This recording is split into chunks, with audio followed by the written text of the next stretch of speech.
Yes, my dear students, very welcome to all of you in your biome, academic and spiritual science classes. Dear students, as our third lecture, now we are going to start our lecture on principle of inheritance and variation. Dear students, in this lecture we shall talk about the monohybrid class. Okay, and all the relevant terms related to this chapter we have talked in previous last lecture 2. Okay, dear students, monohybrid cross is what? Cross between contrasting allele of one trait. Monohybrid class क्या है? एकल गुण प्रसंकरण क्या है? एकल गुण प्रसंकरण किसी एक ही एलील वाले दो विरोधी एलील वाले जनकों के बीच में एक लक्षण को लेकर के कराया गया क्रॉस होता है. ठीक है, जैसे यहाँ पर हम लोग जो क्रॉस करा रहे हैं वहां पर ट्रेट 1 एक ही ट्रेट है और वह ट्रेट क्या है? Length of stem. स्टेम के लेंथ वाले ट्रेट को लेकर के यहाँ पे हम लोगों ने क्रॉस कराया है, जिसमें से कहा जाता है ना कि ये जो पेरेंट होंगे, the parent should be of pure line. What do you mean by pure line? Pure lines means homozygous. The gene pair should be homozygous, same types, totally dominative या टोटली रिसेसिव. तो इस प्रकार से यहाँ पर हम लोगों ने जो डोमिनेटिव ट्रेट लिया वो मेल को डोमिनेटिव ट्रेट के रूप में सेलेक्ट किया टॉलनेस को लेकर के, और ड्वार्फनेस को लेकर स्मॉल टी के रूप में हमने फीमेल पेरेंट को सेलेक्ट किया. अभी आप ये ध्यान लीजिए, हम जानते हैं कि पाइसम सैटिवम मटर का जो फ्लावर होता है वो बाइसेक्सुअल होता है. एक ही फ्लावर में मेल और फीमेल दोनों पार्ट्स होते हैं. अब उसमें से एक को मेल और एक को फीमेल हम कैसे बना सकते हैं? तो dear students, you can read in your text book of NCERT, there has written by emasculation and bagging. Emasculation, male किसी फ्लावर को मेल कराना, उसके स्टैमेन्स को कट करके हटा देना, मेल हो जाएगा. या स्टिग्मा को कट कर देंगे तो वो स्टिग्मा को कट करेंगे तो मेल हो जाएगा, और स्टामेन को कट करके अगर डिसेक्ट आउट कर देंगे तो वो फीमेल हो जाएगा फ्लावर. तो इस प्रकार से हम इमेस्कुलेशन या पुंसत्व हरण के द्वारा फ्लावर को मेल या फीमेल बनाते हैं. और बैगिंग वो प्रोसेस है जिसके द्वारा हम क्या करते हैं कि फ्लावर्स को एक विशेष प्रकार के थैले से कवर कर देते हैं, जिससे उसको ऑक्सीजन वगैरह मिलता रहे लेकिन वो मरने न पाए. तो इस प्रकार से, लेकिन पॉलेंस उसको एक क्रॉस न जाने पाए. तो इस प्रकार की युक्ति के साथ जो है हम उसको बैगिंग यानी उसको थैलीकरण कर देते हैं, जिससे कि अदर फ्लावर्स के पॉलेंस उस पर आकर के जो फीमेल फ्लावर है उसके स्टिग्मा पे आकर उसको पॉलिनेट न कर सकें. तो ये सिस्टम होता है मेल को मेल बनाए रखने में और फीमेल के फीमेल बनाए रखने में, साथ साथ प्रॉपरली पॉलिनेशन के लिए.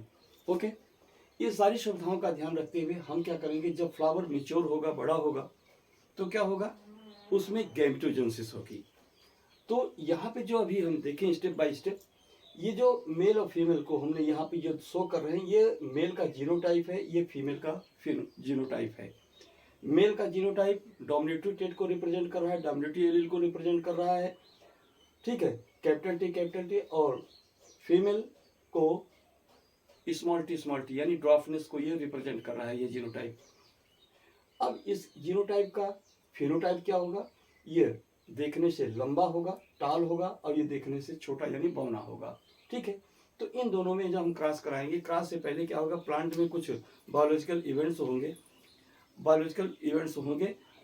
अभी एक मिनट रुक करके, बायोलॉजिकल इवेंट्स होंगे. इस बायोलॉजिकल इवेंट्स में क्या होगा, इसमें गैमेटोजेनेसिस होगी. स्टैमेन में जो गैमेटोजेनेसिस होगी उसके मेयोसिस डिवीजन के द्वारा, उससे क्या होगा, गैमेट्स फॉर्मेशन होंगे. गैमेट फॉर्मेशन मेयोसिस फर्स्ट के द्वारा क्या होगा, उसमें जो जीन है ये जीन सेग्रीगेट कर जाएंगे, रिड्यूस होकर हाफ हो जाएंगे. एक स्ट्रक्चर, एक सेल में एक ही गैमेट आएगा, एक पेयर आएगा. तो इस प्रकार से इसका एक टीस में आया, ये दूसरा टीस में आया है। गैमेटोजेनेसिस से अगर ये पॉलिन ग्रेन बना तो एक पॉलिन में ये वाला जीन होगा, दूसरे में ये वाला होगा। अगर ये फीमेल है तो इसमें एक में ये होगा, एक में ये होगा, ये स्मॉल टी का, दूसरे गैमेट में ये स्मॉल टी होगा। वो हम जानते हैं मियोसिस फर्स्ट द्वारा ये रिजल्ट आ गया। जब मियोसिस सेकेंड ये कंप्लीट करेगा तो ये है, ये 1 से 2, ये 1 से 2, यानी 4 ये बनाएगा और 4 ये बनाएगा। ठीक है, ये आगे के प्रोसेस हम लोग गैमेटोजेनेसिस में ऑलराइट लेसन 1 में हम लोग पढ़ चुके हैं। अब क्या करना है, अब इसमें हमको ये ध्यान रखना है कि ये जो गैमेट्स होंगे, ये गैमेट्स आपस में क्रॉस करेंगे। तो ये गैमेट्स जब आपस में क्रॉस करेंगे, ओवम तो एक सेल तो एक बनेगा, लेकिन गैमेट्स हर एक पॉलन मदर सेल से 4 पॉलन ग्रेन बनेंगे। अब क्या होगा कि ये चारों पॉलन ग्रेन्स में से या जो गैमेट बनेंगे, गैमेट में जो जीनोटाइप है, उस जीनोटाइप की प्रोबेबिलिटी के आधार पर क्या होगा कि यहाँ पर जो इनका फ्यूजन होगा, यह संभावनाओं के आधार पर इस चेकर बोर्ड के द्वारा हम उसको रिप्रेजेंट करते हैं कि what will happen if such type of pollens is successful to fertilize such type of ovum, then what will be the result of first filial generation। तो इस आधार पे हम संभावनाओं के आधार पर यहाँ चेकर बोर्ड को रिप्रेजेंट करते हैं कि अगर ऐसा हुआ तो ऐसा होगा, ऐसा होगा तो चेकर बोर्ड उस चीज़ को बताएगा कि हाँ कैसा होगा उसका जीनोटाइप, और जीनोटाइप अगर ऐसा होगा तो उसका फिनोटाइप क्या होगा, यानी वो देखने में कैसा दिखाई पड़ेगा, वह जीन अपने को एक्सप्रेस कैसा करेगा। ये सारी चीज़ें हम लोग यहाँ देखेंगे। यार ये चेकर बोर्ड दिखाते हैं। ये चेकर बोर्ड पुन्नेट स्क्वायर का है, पुन्नेट ने दिया था, इसलिए पुन्नेट स्क्वायर का चेकर बोर्ड है। और जो हम लोग आड़े तिरछे क्रॉस कराते हैं वो फॉकलैंड मेथड होता है, और फॉकलैंड मेथड को आजकल जो है नेग्लेक्ट किया जा रहा है, क्योंकि इजी वे ये होता है। ठीक है, अब यहाँ पे संभावना क्या दे रहे हैं कि मान लीजिए ये 4 स्क्वायर आ गए, तो इस वाले गैमेट को हम यहाँ रिप्रेजेंट करेंगे, ये वाला गैमेट यहाँ है, ये वाला गैमेट यहाँ है, ये वाला गैमेट यहाँ है। अब क्या होगा, इसमें क्रॉसिंग होगी, क्रॉसिंग की प्रोबेबिलिटी के आधार पर क्रॉसिंग का रिजल्ट क्या हो सकता है, ये चेकर बोर्ड हमको रिप्रेजेंट करेगा। अब यहाँ पे हम यह देखते हैं कि अगर ये गैमेट, आपकी सुविधा के लिए बता दें, जो यहाँ वाला है पहला, इसको क्या कीजिए, पहले हर बॉक्स में रख दीजिए, फिर इसको हर बॉक्स में रख दीजिए, अब इसको हर बॉक्स में रख दीजिए, अब इसको हर बॉक्स में रख दीजिए। ठीक है, ये तो इजी वे है चेकर बोर्ड को रिप्रेजेंट करने के लिए, चेकर बोर्ड में उसके जीनोटाइप को रिप्रेजेंट करने के लिए। अब दूसरी चीज़ है, लेकिन होता क्या है, बाय द वे अगर ये पॉलन इस वाले ओवम को फर्टिलाइज करेगा तो उसका जीनोटाइप, रिजल्टेंट जीनोटाइप ये होगा, ये फर्स्ट जनरेशन का। बाय द वे ये वाला ओवम नहीं, ये वाला ओवम है, और ये वाला पॉलन अगर उसको फर्टिलाइज करेगा तो उसका जीनोटाइप ये होगा। ठीक है, इसी तरह अगर ये वाला पॉलन इस वाले ओवम को या एक सेल को फर्टिलाइज किया तो उसका जीनोटाइप ये होगा, ये वाला अगर इसको किया तो उसका जीनोटाइप ये होगा। ओवरऑल जो प्रोबेबिलिटी है 100%, अगर 100% बनाओ 4 स्क्वायर तो 1 स्क्वायर का मतलब हुआ 25%। ठीक है, तो इस प्रकार से जो 100% प्रोबेबिलिटी या फर्स्ट जनरेशन के लिए आती है वो यही, उसका जीनोटाइप यही है। ठीक है, अब आइए, तो ये इसका जो है ये फर्स्ट जनरेशन का जो है ये चेकर बोर्ड हो गया। अब इस चेकर बोर्ड के द्वारा जरा इसका जीनोटिपिक रेशियो तो देखें, तो जीनोटिपिक रेशियो या जीन रूप अनुपात अगर हम देखते हैं तो सब देखते हैं, सब क्या है, सब capital T small T, capital T small T, capital T small T, capital T small T, यानी all capital T small T means 100%। क्या हुआ, ये जीनोटाइप कैसा है, हेट्रोजाइगस, विषम युग्मकी, यानी एलिलिक कंडीशन शो कर रहा है, जिसमें एक एलिल दूसरे एलिल का कंटेस्टिंग है, एक एलिल दूसरे एलिल के कंटेस्टिंग, ये एलिल इसका कंटेस्टिंग है नेचर में। ठीक है, अच्छा, अब इस जीनोटाइप का फिनोटाइप क्या होगा, यानी अगर ऐसा जीन है तो वो मटर का पौधा किस लक्षण वाला दिखेगा, तो क्या होगा, वही उसका फिनोटिपिक रिप्रेजेंटेशन होता है। तो फिनोटिपिक रिप्रेजेंटेशन का मतलब उसका रेशियो क्या होगा, ऑल टाल हाइब्रिड्स क्या होंगे, ये सभी क्या होंगे, हाइब्रिड होंगे और सभी टाल होंगे। ठीक है, ये कैसे हुआ, ये प्रयोग करके देखा गया, मेंडल ने एक एक करके पाइसम सैटिवम के 7 ट्रेट्स पर ऐसे ही एक्सपेरिमेंट किया, और एक्सपेरिमेंट करने के बाद उन्होंने ये देखा कि always in F1 generation only 1 trait express itself and other traits hidden do not express itself. क्या देखा कि पहले जनरेशन में जब दो एलेलिक पेरेंट्स के बीच में हम लोग क्रॉस कराते हैं तो पहले जनरेशन में उनके प्रोजेनी में एक ही प्रकार का ट्रेट विजिबल होता है और दूसरा ट्रेट उसमें हिडन हो जाता है। ठीक, इस कॉन्सेप्ट को लेकर के, इस कॉन्सेप्ट के कंक्लूजन को लेकर के मेंडल ने लॉ ऑफ डोमिनेंस का रूल दिया। किसके लिए? पाइसम सैटिवम के लिए, जो ओवरऑल हमारे सारे कम्युनिटी और लिविंग्स में हम लोग पाते हैं मोरोवर इसको। ठीक है तो ये जो है, ये क्या हुआ, ये आपका F1 जनरेशन का जो है जीनोटाइप और फिनोटाइप का रेशियो हुआ। डियर स्टूडेंट्स, अगर एक मिनट थोड़ा सा हम आपको चैप्टर से बाहर इसकी एप्लीकेबिलिटी को रिप्रेजेंट करें तो आज समाज के हर एक व्यक्ति में मेंडल का ये लॉ ऑफ डोमिनेंस विजिबल है। आप बताइए किस परिवार में, किस समाज में एक बड़ा, एक दमदार या बलिष्ठ व्यक्ति निर्बल को नहीं दबाए हुए है? दबाया हुआ है। परिवार में हर धनवान निर्धन को दबाया हुआ है, हर बलवान निर्बल को दबाए हुए है, हर प्रतिभावान दुर्बुद्धि यानी क्या कहते हैं कि हर प्रतिभावान व्यक्ति जो है प्रतिभाहीन व्यक्ति को जो है दबाए हुए अपनी प्रतिभा के बल पर। ठीक है, तो इस प्रकार से समाज में, सोसाइटी में भी ये मेंडल का रूल जो है हमें अगर हम देखें तो हमें दिखाई पड़ सकता है। ठीक है, तो होता क्या है, लेकिन आगे देखिए क्या होता है। मेंडल ने फिर क्या काम किया, इसी एक्सपेरिमेंट को ये F1 जनरेशन में ये जो हाइब्रिड मिले हमको, सभी लंबे पौधे वाले, इनको क्या काम किया, इन्हीं में से किसी दो को, जैसे एक को फीमेल के रूप में सेलेक्ट कर लिया, एक को मेल के रूप में सेलेक्ट कर लिया। ठीक है, एक को मेल के रूप में सेलेक्ट कर लिया, दूसरे को फीमेल के रूप में सेलेक्ट कर लिया। किसके लिए? सेकेंड जनरेशन का पेरेंट बनाने के लिए, यानी दूसरी पीढ़ी का जनक बनाने के लिए इसी हाइब्रिड में से किसी दो को सेलेक्ट कर लिया। सेलेक्ट करने के बाद क्या किया, इन दोनों में वही सारी प्रोसेस को अडॉप्ट किया। गैमेटोजेनेसिस हुआ, गैमेटोजेनेसिस के बाद ये गैमेट्स बने, इससे इस स्टेट वाले, इस जीनोटाइप वाले गैमेट बने, इससे इस जीनोटाइप की गैमेट्स बने। ठीक, तो ये जो सभी एलील्स यहाँ प्रेजेंट हैं, इनको जब नेक्स्ट क्रॉस कराया गया तो उनका जो प्रोबेबल परसेंटेज था, जो संभाविता थी कि उनसे किस जीनोटाइप के प्रोजेनी बनेंगे, तो उसकी संभाविता इस चेकर बोर्ड के द्वारा हमको प्राप्त होती है। जैसे मैथ में एक एक नियम वाले मैथ में क्या होते हैं, हम किसी सवाल को हल करने के लिए पहले मान लेते हैं, मान लेने के बाद फिर परिणाम को भी प्राप्त कर लेते हैं उस मानने के आधार पर। ऐसे ही यहाँ पर हम इस सिंबॉलिक रिप्रेजेंटेशन के द्वारा मान के चलते हैं और मान के चलते चलते प्रयोग के परिणाम के पश्चात सच भी पाते हैं, हाँ ऐसा ही होता है, तो ये मानना 100% सत्य साबित हो जाता है। ठीक है, तो उसी के आधार पर हमने भी मान के किया और मान के करने के बाद जब प्रयोग के परिणाम देखे तो वैसा ही मिला जो हमने मान करके किया था। तो यही चीज यहाँ भी है। अब ये क्या होगा, बाय द वे, अगर ये वाला पॉलेंस इस वाले ओवम को फर्टिलाइज करेगा तो उसका जीनोटाइप ये बनेगा। ये वाला पॉलन अगर इस वाले ओवम को फर्टिलाइज करेगा तो उसका जीनोटाइप ये बनेगा। ठीक है, बाय द वे ऐसा नहीं हुआ, इस वाले पॉलन ने इस वाले ओवम को फर्टिलाइज किया, एक को फर्टिलाइज किया, उसका जीनोटाइप ये होगा। ये वाला अगर इसको फर्टिलाइज किया तो उसका जीनोटाइप ये होगा। ये क्रॉसिंग की प्रोबेबिलिटी है जो चेकर बोर्ड के द्वारा आपके सामने रिप्रेजेंट किया है। ये चेकर बोर्ड पुनेट का है। ठीक है, अब आइए, यही F2 जनरेशन की संततियों के जो है वो संभाव्यताएं हैं कि ऐसा ही होगा। अगर ऐसा हुआ तो क्या हुआ। अब इसका अगर जीनोटाइप देखें तो जीनोटाइप आप देख सकते हैं यहाँ पर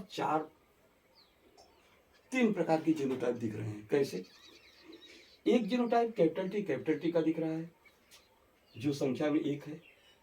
2 genotype capital T small T के दिख रहे हैं तो 2 कैपिटल टी स्मॉल टी हुए, और एक जीनोटाइप स्मॉल टी यानी डॉर्फनेस का, प्योर डॉर्फनेस का एक एलेलिक पेयर, प्योर टाल का एक एलेलिक पेयर और हाइब्रिड टाल का 2 एलेलिक पेयर यहाँ पर हमको दिखाई पड़ रहे हैं। तो इस प्रकार से इन चारों जीनोटाइप्स का अगर हम रेशियो देखें तो क्या हुआ, 1:2:1। ठीक है, 1:2:1 ये आया। ठीक है, अब इस आधार पर अगर इसका हम फिनोटाइप वॉच करें, इनको हम फिर से बोएं, बो करके इसके बाद इनको अंकुरित होने के बाद अगर इनका अगर हम फिनोटाइप अगर वॉच करें, ऑब्जर्व करें, तो हमें क्या मिलेगा? तब हमें क्या मिलता है कि ये दोनों टॉल के जीन हैं, इसलिए कंप्लीट प्योर टॉल ये होंगे। यहाँ पे हाइब्रिड टॉल है मेंडल के फर्स्ट लॉ के हिसाब से। यहाँ भी क्या होगा, ये वाला जो ब्लू का कैपिटल टी का जो एलिल है वो स्मॉल टी की एलिल को क्या करेगा? सप्रेस कर देगा, सप्रेस कर देगा, क्योंकि इस पेरेंट का फर्स्ट फिलियल जनरेशन तो यही हुआ, इसका ये सेकंड है, लेकिन इन दोनों का तो यही F1 जनरेशन है। तो F1 जनरेशन क्या होगा? इन सब में से एक ही टेट विजिबल होगा, एक ही एलिल विजिबल होगा, दूसरा छिप जाएगा। तो यहाँ पे छिपने का प्रयास तो हुआ, लेकिन अजीब हो जाता है F2 जनरेशन में।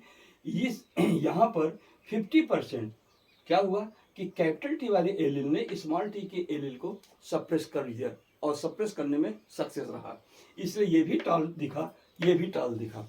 लेकिन यहाँ पर जो स्मॉल टी है, ये क्या हुआ?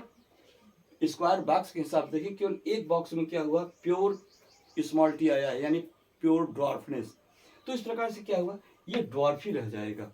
लेकिन इसका तो क्या हुआ? हम क्या देखते हैं, यहाँ पर जो कैपिटल टी हिडन हो गया था, यहाँ पर सॉरी स्मॉल टी जो हिडन हो गया था, यहाँ पर स्मॉल टी लगभग 25% रूप में अपने को इस डोमिनेटिव टेट से सेग्रीगेट कर लिया, पृथक कर लिया।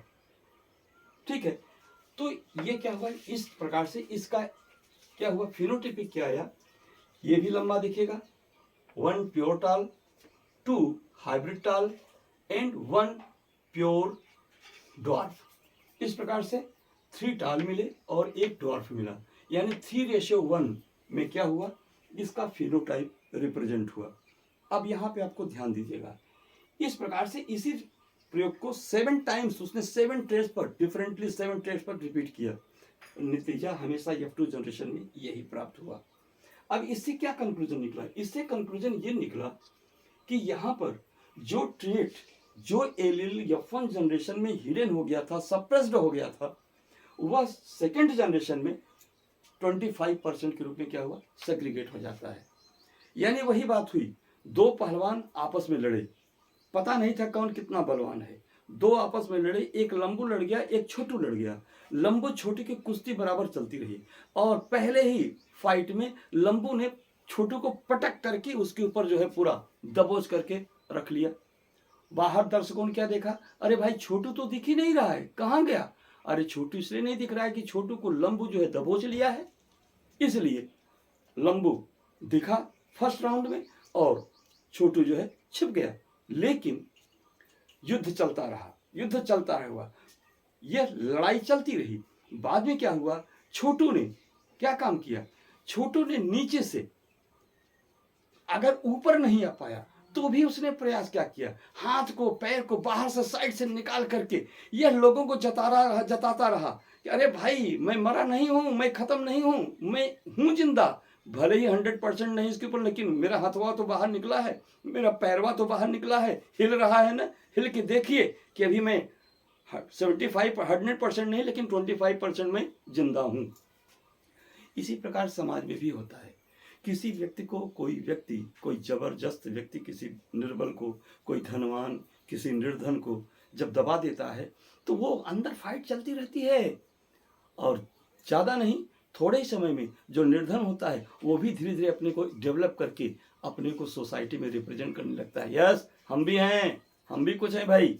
ठीक है, तो यही चीज़ यहाँ भी है। यहाँ पे क्या है कि ये 25% क्या हुआ?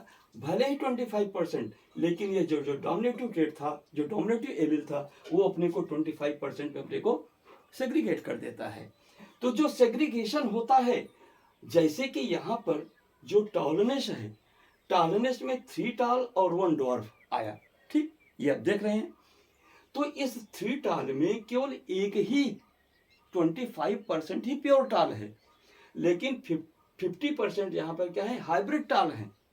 ठीक है, यानी यहाँ पे जो 3 टाल मिले, 3 टाल के पीछे यह सत्य छिपा हुआ है कि वो संकर टाल हैं या कि प्योर टाल हैं, यानी वो हाइब्रिड हैं या कि प्योर हैं। इसमें सस्पिशन है, कि उस 3 में कौन प्योर है, कौन हाइब्रिड है। लेकिन यहाँ पे जो ड्वार्फ हुआ 25% अलग हुआ, उसमें कोई शक नहीं कि जो ड्वार्फ सेग्रीगेट हुआ है, सेपरेट हुआ है, वो प्योर है, वो होमोजाइगस कंडीशन में है, वो प्योर है।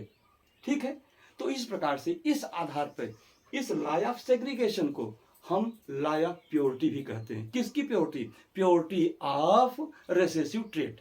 यानी ये सेकेंड जनरेशन हमें डॉर्फनेस वाले ट्रेट की प्योरिटी को भी बताता है, रेसेसिव ट्रेट के प्योरिटी को भी बताता है।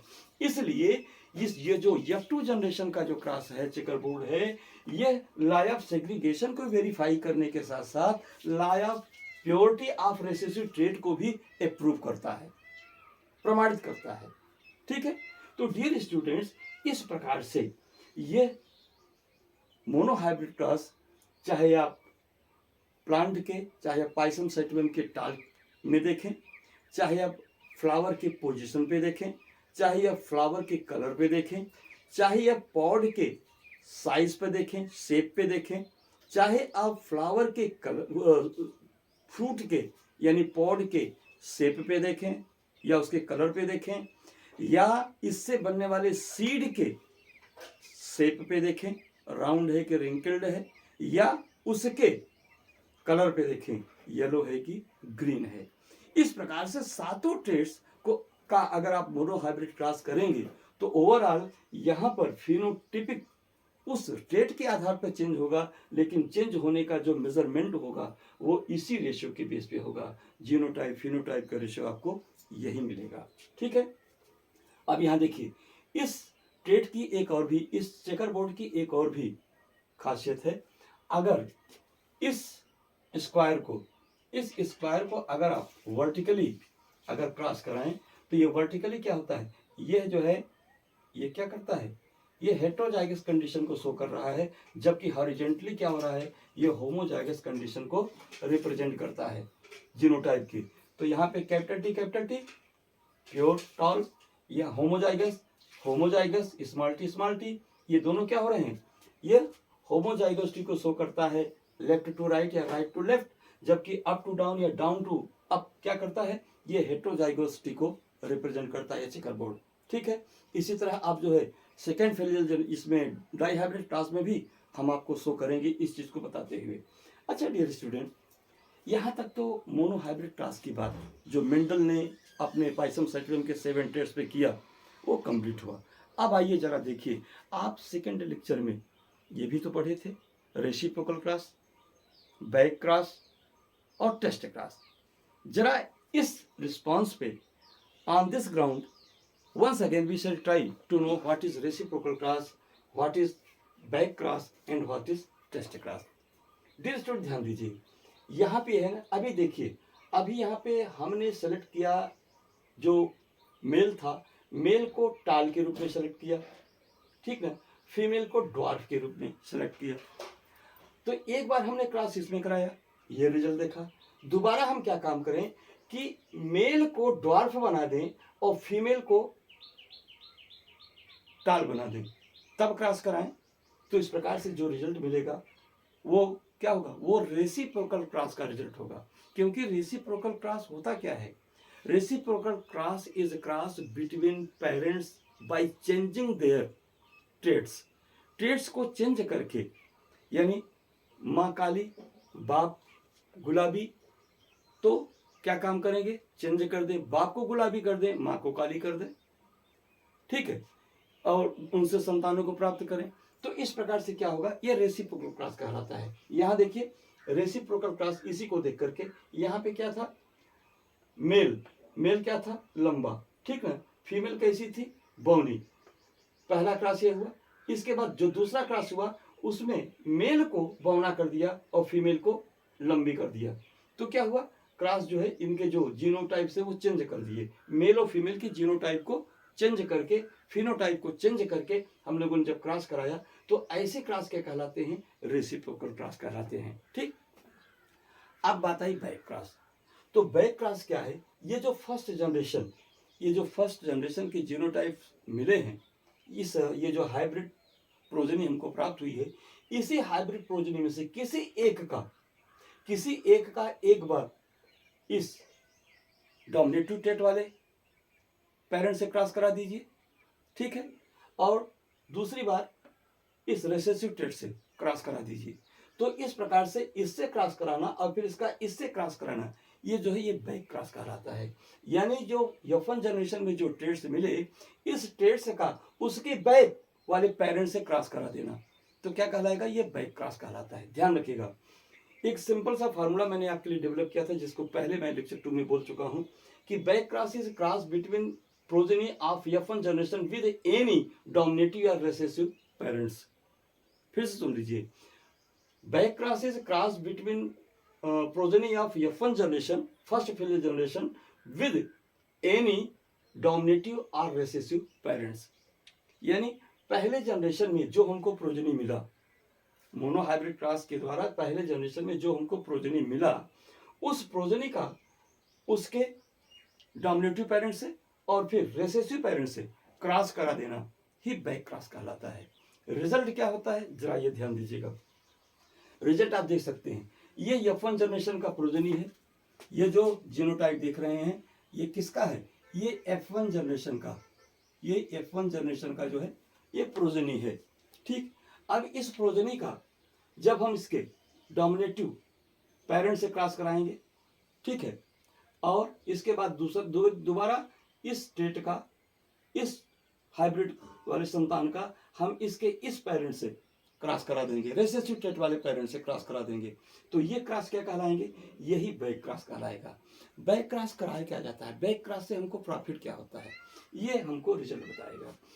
तो होता क्या है कि जब F1 जनरेशन के किसी ट्रेट का, किसी प्रोजेनी का हम जब अपने डोमिनेटिव ट्रेट वाले पेरेंट से क्रॉस कराते हैं, तो रिजल्ट हमको क्या होता है, 50% प्योर डोमिनेटिव ट्रेट हमको प्राप्त होता है, 50% प्योर डोमिनेटिव ट्रेट प्राप्त होता है और 50% हाइब्रिड डोमिनेटिव ट्रेट प्राप्त होता है। यानी अगर हम इन संतानों का इनसे क्रॉस कराएंगे तो उनसे जो संतानें पैदा होंगी, उसमें ये मान के चलिए कि 100% आपको डोमिनेटिव ट्रेट वाले ही मिलेंगे, लेकिन उस 100% में 50% प्योर डोमिनेटिव होंगे, 50% प्योर डोमिनेटिव होंगे और 50% हाइब्रिड डोमिनेटिव होंगे, ठीक है। तो इससे ये हमको रिजल्ट मिला। बाय द वे, हमने इस हाइब्रिड वाले प्रोजेनी का इस रिसेसिव ट्रेट वाले पेरेंट से क्रॉस करा दिया, तो क्या होगा, हमको 100% में से 50% हाइब्रिड टॉल प्राप्त होगा। जितने भी टॉल मिलेंगे वो 100% प्योर नहीं होंगे, वो केवल 50% प्योर होंगे, means they will be hybrid. यानी 50% हमको हाइब्रिड प्राप्त होता है, लेकिन उस रेसेसिव से क्रॉस कराने के बाद जो हमको ड्वार्फ मिलेंगे वो ड्वार्फ प्योर होंगे। 50% जो भी मिलेंगे वो प्योर ही होंगे। ये 50% होमोजाइगस स्मॉल टी शो करता है कि इसके क्रॉस कराने से जो हमें रिजल्ट प्राप्त होगा, उसमें अगर ड्वार्फ मिल रहा है तो ड्वार्फ क्या होगा, वो 100% प्योर होगा, होमोजाइगस होगा। अच्छा, ये हो गया, ये दोनों मिलकर के क्या हुए, बैक क्रॉस हुए। लेकिन जरा आप ध्यान दीजिएगा, यही बैक क्रॉस ही टेस्ट क्रॉस कहलाता है। यही इतना बैक क्रॉस का इतना पोर्शन यही टेस्ट क्रॉस भी है, ठीक है। क्यों, यहां देखिए टेस्ट क्रॉस में क्या है, फर्स्ट फिलियल जनरेशन का जो पेरेंट मिला उसका हमने ड्वार्फ ट्रेट वाले पेरेंट से क्रॉस करा दिया। रिजल्ट हमको क्या मिला, 50% हमको हाइब्रिड मिलेंगे, हाइब्रिड टाल मिलेंगे और 50% हमको प्योर ड्वार्फ मिलेंगे। जो भी ड्वार्फ मिलेगा वो प्योर मिलेगा, ठीक है। तो इसीलिए कहा जाता है कि ये जो टेस्ट क्रॉस है, it's to check the pureness of recessive traits. ये रेसेसिव ट्रेट्स के प्योरिटी को वेरीफाई करता है। कौन, ये टेस्ट क्रॉस। और आप देखते हैं यही टेस्ट क्रॉस यहाँ पे शामिल है, यहाँ पे शामिल है। इसीलिए कहा जाता है कि बैक क्रॉस में टेस्ट क्रॉस भी शामिल है, जबकि बैक क्रॉस में टेस्ट क्रॉस शामिल नहीं है। Every back cross is not test cross, though each and every test cross is back cross, यानी यह पूरा इसमें नहीं है लेकिन यह पूरा इसमें है। इसलिए कहा जाता है कि every back cross is not test cross but each test cross, every test cross is back cross. Okay, तो डियर स्टूडेंट्स, यहां तक कंसेप्ट क्लियर होने के बाद अब हम लोग आगे क्या देखेंगे? अब आगे हम लोग देखेंगे कि ये जो लॉ ऑफ डोमिनेंस मेंडल ने दिया, क्या ये लॉ ऑफ डोमिनेंस सभी पर एप्लीकेबल है या मेंडल के इस रूल का कोई डेविएशन भी है, कोई विचलन भी होता है? ठीक है, फिर को डोमिनेंस क्या है, इनकम्प्लीट डोमिनेंस क्या है? अब आगे बारी इसी को जानने की है। ठीक है, अपनी सुविधा के लिए अभी आप इसका जरा एक स्क्रीनशॉट ले लीजिए अपने नोट्स के लिए, फिर आगे इस पर हम लोग इस पर चर्चा करते हैं। Thank you my dear student. तो हम लोग बात कर रहे थे कि मेंडल ने अपना मोनो हाइब्रिड क्रॉस जब रेड फ्लावर, जब फ्लावर के कलर के बेस पर रेड फ्लावर और व्हाइट फ्लावर के बीच में कराया, तो उस रेड और व्हाइट फ्लावर में क्रॉस होने के बाद जो फर्स्ट जनरेशन में हमको जीनोटाइप मिले वो सब हाइब्रिड मिले। ठीक, और इस सभी हाइब्रिड का जो फिनोटाइप मिला वो सभी रेड मिला। क्यों रेड? इसलिए मिला कि ये जो डोमिनेटिव ट्रेट या एलील जो आर था, कैपिटल आर यानी रेड वाला, वो व्हाइट वाले एलील को सप्रेस कर दिया था। सप्रेस करने का कारण क्या था कि सभी फ्लावर जो है F1 जनरेशन में रेड कलर के ही प्राप्त हुए थे। दो all these where of hybrid nature, because ये हेट्रोजाइगोटिक कंडीशन को शो कर रहा है, तो ये सभी क्या थे? ये सभी लाल जो है वो संकर प्रजाति के थे, बट फिनोटिपिकली दृश्य रूप से ये सभी क्या थे? रेड कलर के ही थे। ठीक, अब इस क्वेश्चन के अगेंस्ट यहाँ पे दो क्वेश्चन बनता है, क्योंकि यह नियम, यह रूल दुनिया के सभी पौधों पे लागू नहीं होता है। इस चीज को कार्ल कोरेंस ने ब्लड ग्रुप में कोडोमिनेंस के रूप में रिप्रेजेंट किया, और कार्ल कोरेंस ने, कार्ल लैंडस्टाइनर ने कोडोमिनेंस के रूप में रिप्रेजेंट किया, और कार्ल कोरेंस ने इसे जो है ये इनकम्प्लीट डोमिनेंस के रूप में रिप्रेजेंट किया, जिसकी वजह से ये मेंडल का ये जो लॉ ऑफ डोमिनेंस का रूल है वो रूल ही रह गया, प्रिंसिपल नहीं बन पाया। प्रिंसिपल तो तब बनता जब ओवरऑल सभी लिविंग्स पर ये अप्लीकेबल होता।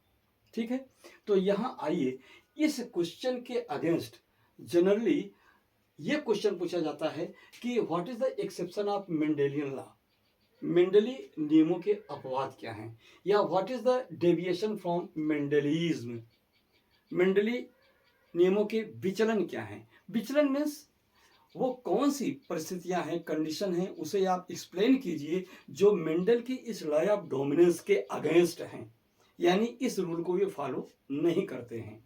तो इस एक्सपेरिमेंट के लिए पहला एक्सपेरिमेंट पहला हुआ इनकम्प्लीट डोमिनेंस का, जिसको कार्ल कोरेंस ने रिप्रेजेंट किया, और दूसरा एक्सेप्शन है कोडोमिनेंस का, जिसे कार्ल लैंडस्टीनर ने ब्लड ग्रुप AB में डिस्कवर किया। ठीक है, तो आइए इन दोनों के बारे में हम लोग चर्चा करें। हुआ क्या कि ये जो इनकम्प्लीट डोमिनेंस को रिप्रेजेंट करने के लिए कार्ल कोरेंस ने एक एक्सपेरिमेंट किया दो पौधों पर, एक नहीं दो पौधों पर। एक पौधा था मिराबिलिस जलापा, जिसको इंग्लिश में हम 4 o'clock प्लांट कहते हैं, और हिंदी में जिसको हम गुलाबांस कहते हैं। ठीक, इस पर एक्सपेरिमेंट किया। दूसरा पौधा एंटेरिनम माजस पर एक्सपेरिमेंट किया, जिसे स्नैप ड्रैगन प्लांट कहते हैं, और जिसे डार्क फ्लावर कहा जाता है हिंदी में। ठीक है, तो इस प्रकार से इन दोनों पौधों में क्या होते हैं? लाल और सफेद रंग के फूल लगते हैं। ठीक, तो कार्ल कोरेंस ने क्या किया, फर्स्ट पेरेंटल जनरेशन के लिए डोमिनेटिव ट्रेट वाले रेड फ्लावर को मेल बनाया, मेल के रूप में सेलेक्ट किया, और व्हाइट फ्लावर के रूप में जो है ये फीमेल को सेलेक्ट किया। ठीक, दोनों में मोनो हाइब्रिड क्रॉस करा दिया। क्रॉस कराने के बाद यहाँ जो पहली जनरेशन मिली, यहाँ जो चेकर बोर्ड फर्स्ट जनरेशन को जो है रिप्रेजेंट किया है, इसमें इन्होंने क्या देखा? जीनोटाइपिकली तो ये सभी हाइब्रिड थे, लेकिन phenotypically they were not following the rule of dominance as explained here. क्या हुआ? ये दृश्य रूप में ये सभी फ्लावर रेड नहीं हुए, सभी के सभी पिंक हो गए, सभी पिंक मिले। यह प्रयोग उन्होंने माचिस में भी किया और जलापा में भी प्रयोग करके देखा। दोनों में फर्स्ट जनरेशन क्या हुआ, ये फ्लावर्स हुए वो रेड की जगह पिंक ही प्राप्त हुए। और जनरली देखा जाता है अगर रेड में व्हाइट को मिला दिया जाए तो वो कन्वर्ट होकर के पिंक कलर का हो जाता है। इट मीन्स इसका मतलब ये हुआ कि रेड जो डोमिनेटिव एलिल था वह रेसेसिव व्हाइट एलिल को कंप्लीटली डोमिनेट नहीं किया, अर्थात इनकम्प्लीट डोमिनेंस हुआ। ठीक, अगर इसी में से किसी दो को हम पेरेंट के रूप में सेलेक्ट करके क्या करें, सेकेंड जनरेशन के लिए मोनोहाइब्रिड क्रॉस करा दें, तो सेकेंड जनरेशन में हमको वही रिजल्ट मिलता है जो यहाँ पे मेंडल ने प्राप्त किया था अपने F2 जनरेशन में, अर्थात एक प्योर 1% यानी 25% प्योर रेड मिलेगा, 50% हाइब्रिड रेड मिलेगा और 25% प्योर व्हाइट मिलेगा। अर्थात व्हाइट कलर जो यहाँ सप्रेस हो रहा था, इनकम्प्लीटली सप्रेस हुआ, वो क्या हुआ, वो सेग्रीगेट होकर के अपनी प्योरिटी के साथ क्या हुआ, आइसोलेट हो गया, अलग हो गया। यानी सेकेंड जनरेशन तो मेंडल को फॉलो कर रहा है, लेकिन फर्स्ट जनरेशन मेंडल के लॉ ऑफ डोमिनेंस को फॉलो नहीं कर रहा है। इस प्रकार से ये F1 जनरेशन इनके बीच में कराया गया, जो F1 जनरेशन जो कार्ल कोरेंस के द्वारा किया गया, यह मेंडल के लॉ के अगेंस्ट या मेंडेलियन रूल के से डेविएशन शो करता है, और जो क्या है कि इनकम्प्लीट डोमिनेंस। अब अगर इसी चीज को लिखना हो तो F1 जनरेशन का जो है जीनोटाइप क्या हुआ, 100% कैपिटल आर स्मॉल आर, अर्थात हेट्रोजाइगस कंडीशन, अर्थात ये कंप्लीट सब क्या है, हाइब्रिड हैं। हिंदी में 100% विषम युग्मकी प्राप्त हुई। लेकिन इसका फिनोटाइप अगर देखिए तो फिनोटाइप क्या है, all 100% pink in spite red, red की जगह सभी 100% क्या हुए, पिंक कलर के प्राप्त हुए। ठीक, अब दृश्य रूप में सभी 100% लाल के स्थान पर गुलाबी रंग के फूल प्राप्त हुए। यह कंक्लूजन क्या दर्शाता है, यह एक्सपेरिमेंट यह कंक्लूजन देता है कि all R alleles could not dominate allele recessive R. Recessive R को कैपिटल आर जो डोमिनेटिव एलिल था वह कंप्लीटली डोमिनेट नहीं कर पाया in F1 means first filial generation of this monohybrid cross. तो इसका हिंदी में मतलब क्या हुआ कि विपर्यास कैपिटल आर विपर्यास स्मॉल आर को पूर्णतः प्रभावित नहीं किया, यानी अपूर्ण प्रभावित था। रिजल्ट इसको क्या लिखेंगे, इसका रिजल्ट यही हुआ, it is showing incomplete dominance, it complete dominance या डेविएशन फ्रॉम मेंडलिज्म। मेंडलिज्म के अगेंस्ट ये क्या है, डेविएशन, विचलन प्रदर्शित कर रहा है। परिणाम अपूर्ण प्रभाविता, ये मेंडल के नियम से विचलन, ये एक्सपेरिमेंट शो करता है। ठीक, तो एक एक्सपेरिमेंट तो ये हो गया इनकम्प्लीट डोमिनेंस का। अब सेकेंड एक्सपेरिमेंट जो है वो जो है कार्ल लैंडस्टीनर ने जब ब्लड ग्रुप एबीओ को डिस्कवर किया, blood group A, blood group B, blood group A B और ब्लड ग्रुप ओ, इसको जब डिस्कवर किया तो वहां पे उन्होंने क्या पाया, ब्लड ग्रुप ए बी के बीच में उन्होंने कोडोमिनेंस का जो है वो पाया, करैक्टर पाया। यानी एक ही ब्लड के दो ब्लड ग्रुप, दो अल्टरनेट ब्लड ग्रुप वाले जीन वाले पेरेंट जब आपस में क्रॉस करते हैं तो उनकी संतानों में ब्लड ग्रुप ए और बी दोनों अपने को रिप्रेजेंट करते हैं। ब्लड ग्रुप ए का एलिल ब्लड ग्रुप बी के एलिल को डोमिनेट नहीं कर पाता कंप्लीटली, ब्लड ग्रुप बी का एलिल ब्लड ग्रुप ए के एलिल को कंप्लीटली डोमिनेट नहीं कर पाता है। अर्थात दोनों एलिल अपने को F1 जनरेशन में एक्सप्रेस करते हैं। इसीलिए ऐसे संतानों के रक्त समूह ए बी ब्लड ग्रुप के कहे जाते हैं। इसका फंडा क्या है, पहली बात हम जानेंगे कि सह प्रभाविता है क्या। The event of crossing in which both allele of parent express their phenotype in F1 generation means प्रथम पीढ़ी में जनकों से आए विपर्यासों के प्रकटीकरण की वह घटना जिसमें संतति के दोनों विपर्यास अपने लक्षणों को दृश्य रूप में प्रकट करते हैं, दृष्टि रूप माने दिखाई पड़ता है, दिखाई पड़ता है। तो इस ब्लड ग्रुप के जीनोटाइप को रिप्रेजेंट करने के लिए एक लेटर है कैपिटल आई। यह कैपिटल आई आइसो हीमोग्लूटिनोजन को रिप्रेजेंट करता है। आइसो हीमोग्लूटिनोजन, आइसो हीमोग्लूटिनोजन ये क्या है? यह एक प्रकार का जीन है जो ब्लड के आरबीसी पर रहता है, आरबीसी के सरफेस पे रहता है, और यही जीन क्या करता है? एक्सप्रेसिवली या रिसेसिवली ब्लड ग्रुप को रिप्रेजेंट करता है, या ब्लड ग्रुप के रिप्रेजेंटेशन को क्या करता है? हाइड कर देता है। ठीक है, तो यहां पर क्या होता है? Isohemagglutinogen is the gene that express phenotype of blood group. रक्त समूह के दृश्य रूप को प्रकट करने वाला यह जीन या विपर्यास है। ठीक है, अब यहां देखिए, यहां पे कुछ ब्लड ग्रुप दिए गए हैं। ये ब्लड ग्रुप, इसके पहले क्लास 11th में आप ब्लड ग्रुप के बारे में पूरा पढ़ चुके हैं, एक बार फिर से देख लीजिए। Blood group A B O, यहां डबल डबल क्यों दिखाया गया? उसका कारण है, कारण यह है ब्लड ग्रुप ए को हम जीनोटाइप आई ए से शो करेंगे, अर्थात यदि किसी ह्यूमन का जीनोटाइप आई ए होगा तो क्या होगा? उसका ब्लड ग्रुप ए होगा।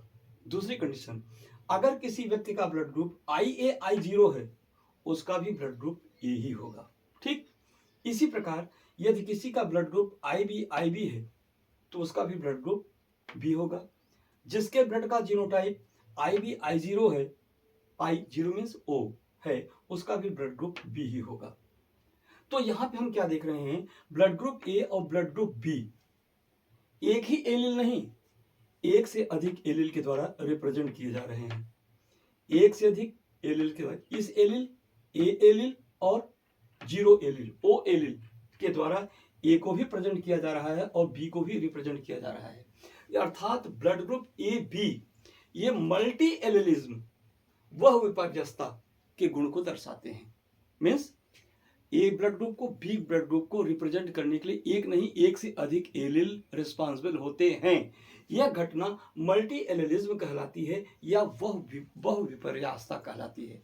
लेकिन ब्लड ग्रुप ए बी, यदि किसी व्यक्ति के ब्लड में जीनोटाइप आई ए और आई बी है तो उस व्यक्ति का ब्लड ग्रुप ए बी ही होगा, उसका ब्लड ग्रुप क्या होगा? ए बी होगा। अब इसके एंटीजीन क्या होते हैं? इसके जो जीन होते हैं एंटीजीन फॉर्म में क्या होते हैं? ब्लड आरबीसी के सरफेस पर प्रेजेंट होते हैं, जबकि इसके प्लाज्मा में कोई भी एंटीबॉडी नहीं होता है।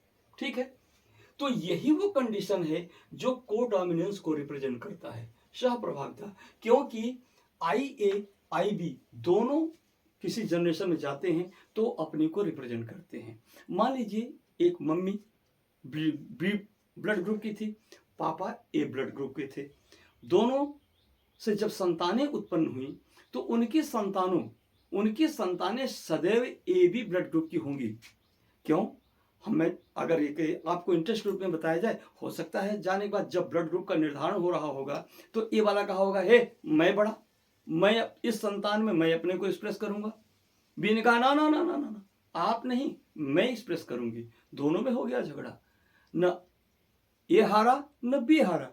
तो बाद में समझाता होगा, भैया झगड़े मत कीजिए, आप भी अपने को एक्सप्रेस कीजिए और आप भी अपने को एक्सप्रेस कीजिए। ठीक है, जैसे कोई घर है, घर के मेन दरवाजे पर किसके नाम का स्टिकर लगे? मिस्टर के नाम का लगे कि मिसेस के नाम का लगे? अगर मिसेस हावी हैं, जनरली अगर मिसेस हावी नहीं होगी तो मिस्टर के नाम का ही स्टिकर घर के दरवाजे पे लगेगा। लेकिन अगर घर में मिसेस हावी होंगी तो क्या होगा? बड़ा गड़बड़ हो जाएगा।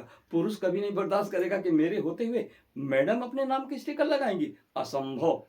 तो क्या होता है? कंप्रोमाइज होता है। कंप्रोमाइज ये होता है, चलिए आपके भी नाम का स्टिकर रहेगा और मेरे भी नाम का स्टिकर रहेगा। तो ये ब्लड ग्रुप ए भी करीब वैसे ही है।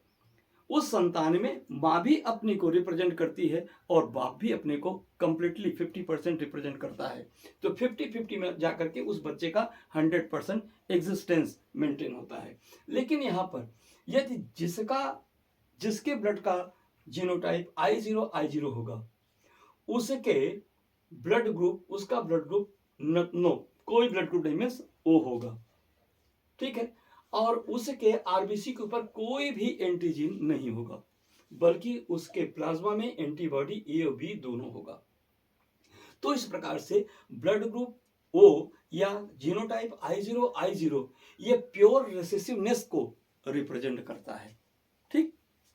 अगर इसी चीज को हम ग्राफिकली रिप्रेजेंट करें तो यहाँ पे देखिए, ये मिस्टर हैं IA जीनोटाइप वाले, ये मिसेज हैं IB जीनोटाइप वाले। अब दोनों में क्रॉस हुआ, क्रॉस होने के बाद यहाँ पर जो भी प्रोबेबिलिटी है 100% जो उनसे संतानें उत्पन्न होंगी, उनके संतानों में ये जो चेकर बोर्ड क्या बताता है, उनकी सभी संतानें क्या होंगी, हाइब्रिड होंगी। लेकिन इस हाइब्रिड में ये जो हाइब्रिड के जीन्स हैं, ये दोनों इक्वली अपने को एक्सप्रेस करेंगे, दोनों अपने अस्तित्व को बनाए रखेंगे। दे विल एक्सप्रेस कोएक्सेंटली, यानी दोनों एक साथ अपने को क्या करेंगे, रिप्रेजेंट करेंगे। तो इस यही कंडीशन ही जहां पर कि दोनों एलिल्स अपने को रिप्रेजेंट करें F1 जनरेशन में, तो क्या होगा, यही घटना कोड क्या करती है, कोडोमिनेंस को रिप्रेजेंट करती है, ठीक है बेटा। तो यहां तक अध्ययन करने के बाद अब आप इसका एक स्क्रीनशॉट ले लेंगे, स्क्रीनशॉट लेकर के इसे अपने नोट्स में अच्छी तरह मेंटेन कर लेंगे, और हम लोग आगे फिर इस पर चर्चा करेंगे। अगर आप चाहेंगे तो इसका जो नोट्स है हम आपको जो है लिखवा देंगे, या अगर हो सकेगा तो हम आपको इसी चैनल के माध्यम से इसका भी नोट आपको रिप्रेजेंट कर देंगे कि आप कहाँ पे क्या लिखेंगे। यस डियर स्टूडेंट, तो इस लेक्चर 3 संभवतः यह है, लेक्चर 4 तो नहीं है, ये लेक्चर 3 है, जिसमें हम लोग मेंडल के लॉ ऑफ डोमिनेंस को पढ़े। मेंडल के डोमिनेंस के साथ साथ reciprocal cross, back cross, test cross और मेंडेलियन लॉ ऑफ डोमिनेंस के अगेंस्ट इनकम्प्लीट डोमिनेंस और कोडोमिनेंस को हम लोगों ने कंप्लीट किया। अब आगे हम लोगों को पढ़ना है dihybrid cross of Mendel. Mendel ने जो डाई हाइब्रिड क्रॉस किया उसका क्या रिजल्ट रहा, उसका क्या परिणाम रहा, इसे हम लोग नेक्स्ट वीडियो में देखेंगे। Yes dear student, thanks. आपको अच्छा लगा हो तो प्लीज़ लाइक कीजिए, सब्सक्राइब कीजिए, और जो बच्चे अच्छे हों उनको थोड़ा सा शेयर कीजिए। जो बच्चे नहीं पढ़ पा रहे हैं, जिनके पास साधन नहीं है, जो बेचारे परेशान हैं, बड़ी मानवता होगी यदि इस वीडियो को आप उनको भी शेयर कर देंगे। देखो बेटा, ऐसा मत घबराइए कि आपका कंप्यूटर वो तैयार हो जाएगा, कंप्यूटर नहीं तैयार होगा। हर व्यक्ति अपनी क्षमता के हिसाब से ही, एनसीईआरटी में सब कुछ लिखा गया है, लेकिन क्या एनसीईआरटी का 100% कोई एब्जॉर्व कर पा रहा है? नहीं। हर व्यक्ति अपनी क्षमता के अनुरूप, अपने श्रम के अनुरूप ही एब्जॉर्व करता है। तो यदि अपने किसी फ्रेंड को, जिसको एक दिशा की आवश्यकता है, अगर आप उसको शेयर कर देंगे तो यह इस दरबार में तो अच्छा होगा, ये ऊपर वाले के भी दरबार में अच्छा ही कहा जाएगा। Yes dear students, very very thanks for today. Thank you. Please do the best to be the best. Thank you.